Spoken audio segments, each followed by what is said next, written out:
നമ്മൾ കഴിഞ്ഞ വീഡിയോയിൽ ജനറേഷൻ ഓഫ് കമ്പ്യൂട്ടിംഗ് പഠിച്ചിട്ടുണ്ടായിരുന്നു. അതിൽ ഫിഫ്ത്ത് ജനറേഷനെ കുറിച്ചിട്ട് പറഞ്ഞിട്ടുണ്ടായിരുന്നു അല്ലേ? നിങ്ങൾക്ക് ഓർമ്മ കാണുമെന്നാണ് എൻ്റെ വിശ്വാസം. അപ്പോൾ എന്തായാലും അതിൻ്റെ കുറച്ചുകൂടെ ബാക്കി പോർഷൻസ് ഉണ്ട് കേട്ടോ. ഫിഫ്ത്ത് ജനറേഷനിൽ കുറച്ചുകൂടെ കാര്യങ്ങൾ നമുക്ക് നോക്കാനുണ്ട്. അപ്പോൾ എന്താണെന്ന് നോക്കാം. എന്താണ് ഫിഫ്ത്ത് ജനറേഷൻ കാര്യങ്ങളൊക്കെ നമ്മൾ ഓൾറെഡി ഇവിടെ പഠിച്ചതാണ്. എങ്കിലും ജസ്റ്റ് ഒരു ഇത് പറയാം. Fifth generation refers to the latest and future stage of computer development. നമ്മുടെ ഇപ്പോഴത്തെ ഈ ഒരു പ്രസൻറ്റിൽ നമ്മൾ ഉപയോഗിക്കുന്ന ആ ഒരു ടെക്നോളജിയാണ് ഫിഫ്ത്ത് ജനറേഷനിൽ വരുന്നത്. ഫ്യൂച്ചറിലും ഇത് കണ്ടിന്യൂ ചെയ്തു പോകും. ഇതിലും അപ്ഗ്രേഡഡ് ആയിട്ടുള്ള ടെക്നോളജീസ് ആയിരിക്കും നമ്മൾ ഉപയോഗിക്കുന്നത്. It focus on making computers more intelligent, faster and capable of solving complex problem. അപ്പോൾ എന്താണ്, ഇത് ഒരുപാട് ഫാസ്റ്റർ ആണല്ലേ, ഇൻ്റലിജൻ്റ് ആയിട്ട് വർക്ക് ചെയ്യുന്നതാണ്. അതുപോലെ തന്നെ എന്താണ്, ഒരുപാട് കോംപ്ലക്സ് ആയിട്ടുള്ള പ്രോബ്ലംസ് ഒക്കെ സോൾവ് ചെയ്യാനായിട്ട് ക്യാപ്പബിൾ ആയിട്ടുള്ള ഒരു ടെക്നോളജിയാണ്. Both fourth and fifth generation computers are used together. ഇപ്പോൾ നമ്മൾ എന്ത് ചെയ്യുന്നുണ്ട്, ഫോർത്ത് ജനറേഷനും യൂസ് ചെയ്യുന്നുണ്ട്. അതുപോലെ തന്നെ എന്താണ്, ഫിഫ്ത്ത് ജനറേഷൻ കമ്പ്യൂട്ടേഴ്സും ഉപയോഗിക്കുന്നുണ്ട്. This generation aim to create a computers that can interact with the world in more natural way and solve problems of incredible complexity, shaping the futures of science, medicine and technology.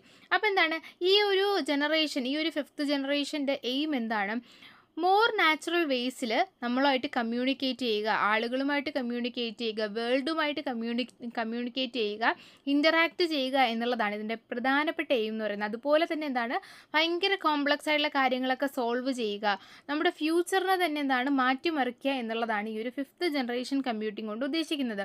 അതിലുപയോഗിക്കുന്ന technology കാര്യങ്ങളൊക്കെ ഇവിടെ കൊടുത്തിട്ടുണ്ട്, അത് വായിച്ചു നോക്കുക. അത് കഴിഞ്ഞിട്ട് important technologies, fifth ജനറേഷനിൽ വരുന്ന ഇമ്പോർട്ടൻ്റ് ആയിട്ടുള്ള ടെക്നോളജീസ് ഏതൊക്കെ എന്നാണ് നമ്മളിനി നോക്കാൻ പോകുന്നത്. ഒന്നാമത്തത് ആർട്ടിഫിഷ്യൽ ഇൻ്റലിജൻസ് ആണ്. രണ്ടാമത്തത് പാരലൽ പ്രോസസ്സിംഗ്. മൂന്നാമത്തത് ഇൻ്റർനെറ്റ് ഓഫ് തിങ്സ്. നാലാമത്തത് ക്വാണ്ടം കമ്പ്യൂട്ടിംഗ്. അഞ്ചാമത്തത് DNA കമ്പ്യൂട്ടിംഗ്. അപ്പോൾ എന്താണ് ആർട്ടിഫിഷ്യൽ ഇൻ്റലിജൻസ് എന്ന് പറയുന്നത്?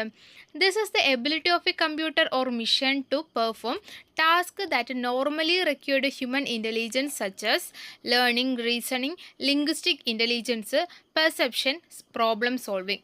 അപ്പോൾ എന്താണ് ആർട്ടിഫിഷ്യൽ ഇൻ്റലിജൻസ് എന്ന് വെച്ചാൽ, മനുഷ്യനെ പോലെ ചിന്തിക്കാനും പഠിക്കാനും കമ്പ്യൂട്ടറിനെ സഹായിക്കുന്ന ഒരു സാങ്കേതിക വിദ്യയാണ് അല്ലേ.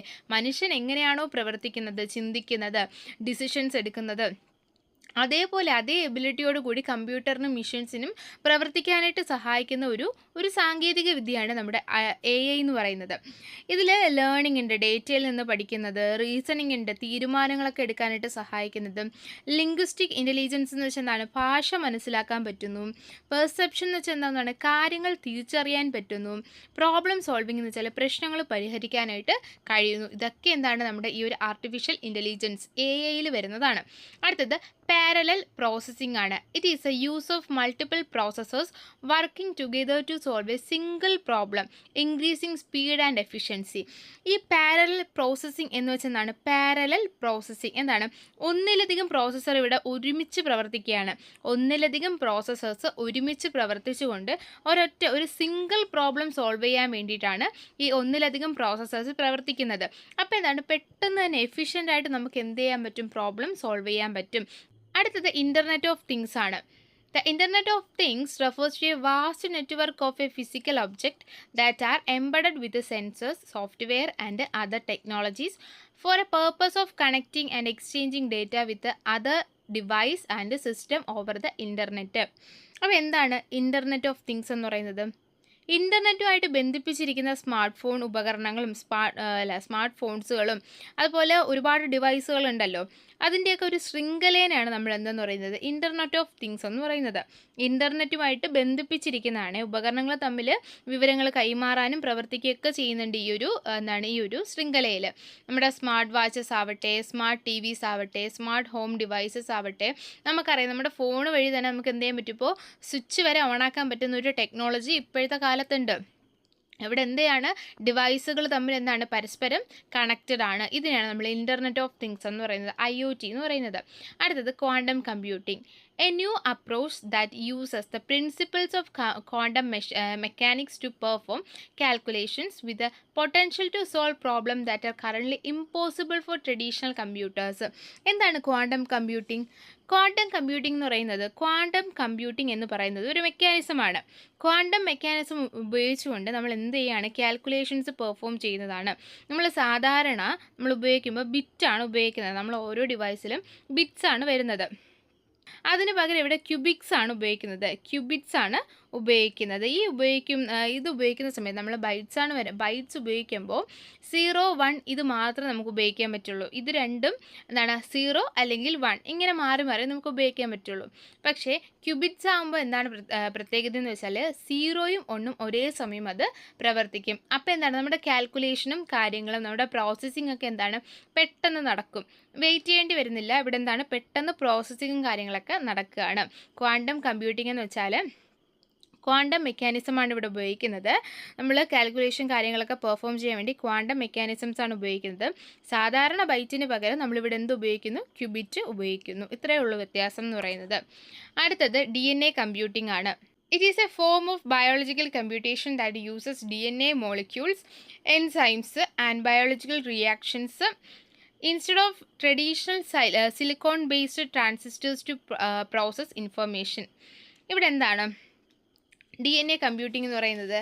നമ്മളിവിടെ DNA മോളിക്യൂൾ അല്ലെങ്കിൽ എൻസൈംസുകൾ അല്ലെങ്കിൽ ബയോളജിക്കൽ റിയാക്ഷൻസ് ആണ് ഉപയോഗിക്കുന്നത്. എന്തിനു പകരം ട്രഡീഷണൽ ആയിട്ടുള്ള ട്രാൻസിസ്റ്റേഴ്സ്, സിലിക്കോൺ ബേസ്ഡ് ട്രാൻസിസ്റ്റേഴ്സിന് പകരം നമ്മളിവിടെ ഇൻഫർമേഷൻ പ്രോസസ്സ് ചെയ്യാൻ വേണ്ടിയിട്ട് DNA molecules, enzymes, biological reactions ഒക്കെ യൂസ് ചെയ്യുന്നു.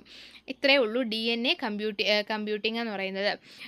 ഇറ്റ് ഹാസ് ഇവിടെ കൊടുത്തിട്ടുണ്ട്, has the potential to solve the high complex problem with very large data storage capacity കൂടുതലായിരിക്കും. നമുക്ക് ലാർജ് എമൗണ്ട് ഓഫ് ഡേറ്റാസ് ഇവിടെ എന്ത് ചെയ്യാൻ പറ്റും, ഹോൾഡ് ചെയ്യാനും അതുപോലെ തന്നെ നമുക്ക് ഭയങ്കര കോംപ്ലക്സ് ആയിട്ടുള്ള പ്രോബ്ലംസ് ഒക്കെ സോൾവ് ചെയ്യാനും പറ്റുന്നുണ്ട്. അപ്പോൾ നമ്മൾ പറഞ്ഞു 5th ജനറേഷനിൽ വരുന്ന ഇമ്പോർട്ടൻറ്റ് ടെക്നോളജീസ് ഏതൊക്കെയാണ്? Artificial intelligence, parallel processing, internet of things, quantum computing, data computing. അപ്പോൾ ഇത്രയും കാര്യങ്ങളാണ്, ഈ 5 പോയിൻറ്റ്സാണ് നമുക്കിവിടെ മെയിനായിട്ട് വരുന്നത്. പിന്നെ എക്സാമ്പിളും കാര്യങ്ങളൊക്കെ ഇവിടെ കൊടുത്തിട്ടുണ്ട്, നിങ്ങൾക്ക് ജസ്റ്റ് നോക്കാമെന്നുള്ളതേ ഉള്ളൂ. ഒരൊറ്റ ലൈനിൽ 5th ജനറേഷൻ എന്താണ്, അല്ലെങ്കിൽ 5th ജനറേഷൻ ടെക്നോളജീസ് ഏതൊക്കെയാണെന്ന് പറയുമ്പോൾ artificial intelligence, AI, PP, IoT, QC, DNA computing. ഇത്രയേ ഉള്ളൂ. ഇത്രയാണ് നമ്മുടെ ഈ ഒരു 5th ജനറേഷൻ്റെ ടെക്നോളജിയിൽ വരുന്നത് കേട്ടോ.